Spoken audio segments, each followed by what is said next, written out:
Assalamualaikum and hi, my name is NURNADHIRAH binti Muhammad NAZRI. And hi, Assalamualaikum. My name is SITI Hawa AISYAH. We are going to present the lab assignment 2 task with the use of Chicago lumber, United States GDP, interest rate and as well as unemployment rate as our variables. The first part is the introduction. The dependent variable in this project is the Chicago lumber and the independent variables is the United States gross domestic product GDP, interest rate as well as unemployment rate. Before we started, I would like to explain more about our dependent variables. Lumber is a collective term for harvested wood and it can be classified as hardwood or softwood. Lumber was one of the big three commodities in the US beside grain and meat packing on the 19th century, in which Chicago was the world's greatest lumber market. The second part is the multiple linear regression. The first regression graph is United States annual GDP. As you can see, the multiple linear regression is negative 0.1652 plus 0.008 in the bracket of 100, which equal to 0.6348 market value of Chicago lumber. Proceed with the second regression graph, that is United States interest rate, with the indication of multiple linear regression is 3.8543 minus 0.0004 in the bracket of 100, which equal to 3.8143 market value of Chicago lumber. And lastly, the third regression graph is United States unemployment rate, and again with the multiple linear regression is 8.3899 minus 0.0081 in the bracket of 100, which equal to 7.5799 market value of Chicago lumber. We are going to continue with the summary statistic, which is the R square of 24.73 is explained by the US GDP, interest rate and employment rate, while 75.27% of the variation is explained by other variables. For the ANOVA, there is a significant variable explaining the variation in market value, which the significant F is amounted to 0.05 and the HO is rejected. Next, the unemployment rate is 0.05, which has a significant at 10%. Meanwhile, the United States annual GDP and interest rate is 0.23 and 0.12 has over 10% significant, which indicate to fail to reject HO as there is a insufficient evidence. On top of that, if the United States annual GDP increased by 1 year, the Chicago lumber will increase by 10.01. Next, if the United States interest rate increased by 1 year, the Chicago lumber will decrease by 12.48. And if the United States unemployment rate increased by 1 year, the Chicago lumber will decrease by 20.11. Thank you, NURNADHIRAH. Let us continue with multiple linear regression confidence interval. A confidence interval displays the probability that a parameter will fall between a pair of values around the mean.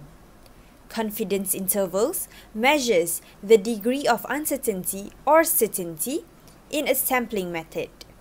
They are most often constructed using confidence level of 95% or 99%.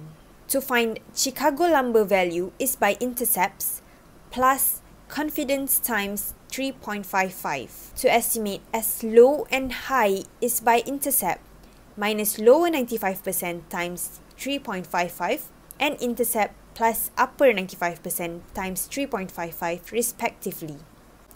Next, let's move on with the correlation analysis. Multicollinearity occurs when there are strong correlations among the independent variables and they can predict each other better than the dependent variables. As you can see, that there is no multicollinearity, which indicates to no strong correlations among the independent variables here.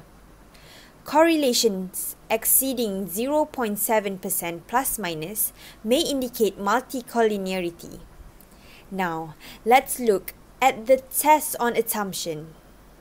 In this part, I will share the linearity, normality, homoscedasticity, and autocorrelation, United States annual gross domestic product GDP, and United States unemployment rates, has a linear relationship, while United States interest rate has no relationship.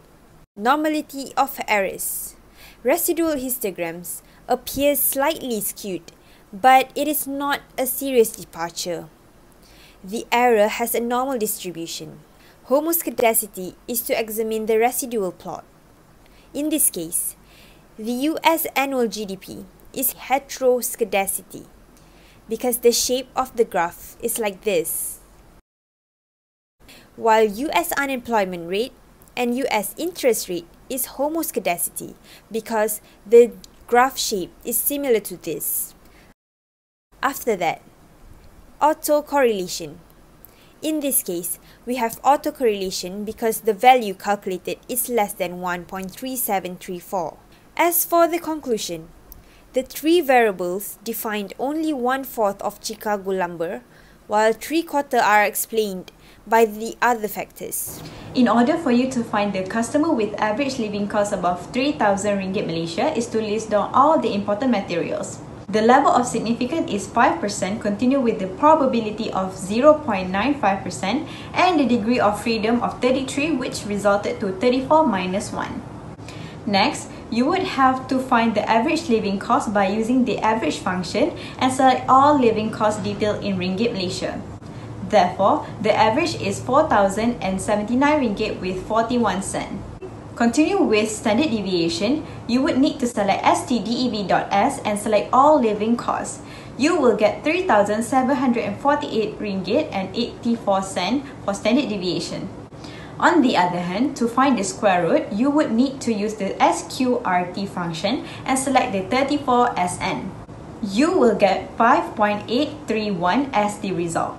To find the t-test, you would need to put bracket and select average living cost minus 3,000 and don't forget to close the bracket. You would have to divide the function with standard deviation divided with the square root and you will have 1.6789 as your t-test.